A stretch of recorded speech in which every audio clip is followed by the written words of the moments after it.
Dad poor dad इस किताब में रॉबर्ट कियोसाकी इन्होंने जो 7 नंबर का चैप्टर दिया है, द रिच इन्वेंट मनी, अमीर लोग पैसों का आविष्कार करते हैं, अमीर लोग पैसों का निर्माण करते हैं। तो यह निर्माण किस तरह से करते हैं यह भी हमें अच्छी तरह से देखना होगा। तो इस चैप्टर में उन्होंने यह कहा हुआ है, अगर हमें अमीर बनना है तो अमीर बनने के लिए फाइनेंशियल आईक्यू पर काम करना होगा। भगवान ने हमारे दिमाग के अंदर जो फाइनेंशियल आईक्यू दिया हुआ है, इस आईक्यू पर भी हमें अच्छी तरह से काम करना होगा। तो इसमें रॉबर्ट कियोसाकी सबसे पहले कहते हैं, what is financial IQ. Financial IQ किसे कहते हैं, जिसे हम कहते हैं आर्थिक बुद्धिमत्ता किसे कहते हैं, यह भी हमें अच्छी तरह से पता होना चाहिए। तो Robert Kiyosaki rich dad poor dad इस किताब में कहते हैं, हमारी आर्थिक परिस्थिति सुधारने के लिए मुझे क्या करना चाहिए। अगर मैं कौन से उपाय करता हूँ तो उन उपायों से मेरी आर्थिक परिस्थिति अच्छी तरह से हो जाती है, मैं फाइनेंशियली फ्रीडम बन जाता हूँ।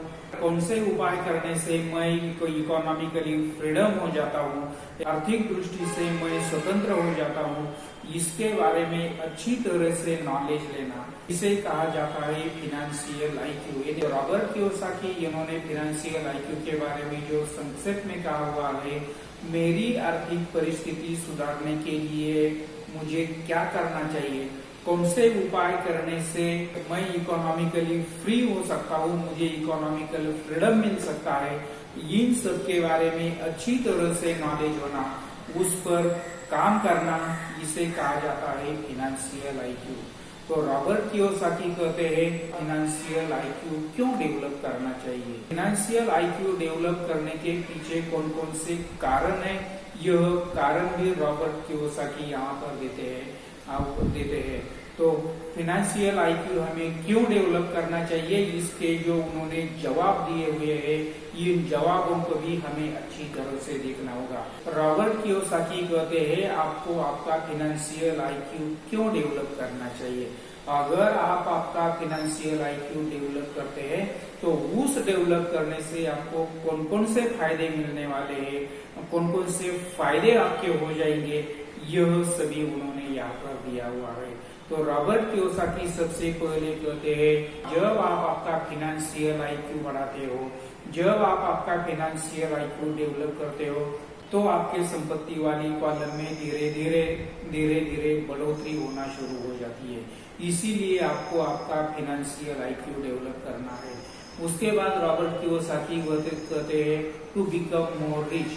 अगर आप अमीर हैं, अगर आपको और अमीर बनना है तो आपको आपका फाइनेंशियल आईक्यू डेवलप करना ही होगा।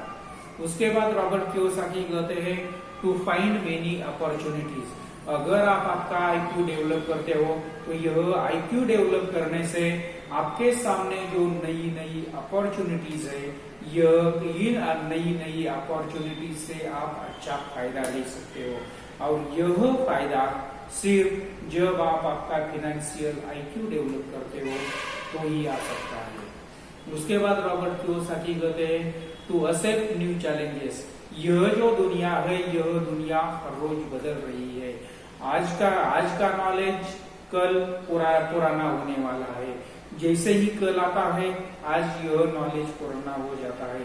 और इसीलिए हमें कल के चैलेंजेस को तैयार रहने के लिए, कल हमारे सामने कौन सी समस्याएं आने वाली है, इनसे तैयार रहने के लिए अगर हम हमारा आईक्यू अच्छी तरह से डेवलप करते हैं, इन सब समस्याओं से हमें दूर रहते हैं।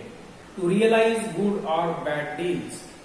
जब हमारे पास फाइनेंशियल आईक्यू अच्छा होता है तो इस फाइनेंशियल आईक्यू की वजह से हमारे पास जो भी डील आते हैं, हमारे पास जो भी व्यवहार आते हैं, यह हमारे पास जो भी सौदे आते हैं, इनमें से अच्छा सौदा कौन सा है और बुरा सौदा कौन सा है, कौन सा सौदा करना चाहिए और कौन सा सौदा नहीं करना चाहिए, यह आप अच्छी तरह से पहचान सकते हो। इसीलिए आपको सबसे महत्वपूर्ण बात यह है कि अगर आप आपका फाइनेंशियल आईक्यू अच्छी तरह से डेवलप करते हो तो इन सभी से आपको बहुत फायदे होने वाले हैं। इसीलिए रॉबर्ट कियोसाकी कहते हैं, आपको आपका फाइनेंशियल आईक्यू डेवलप करना चाहिए।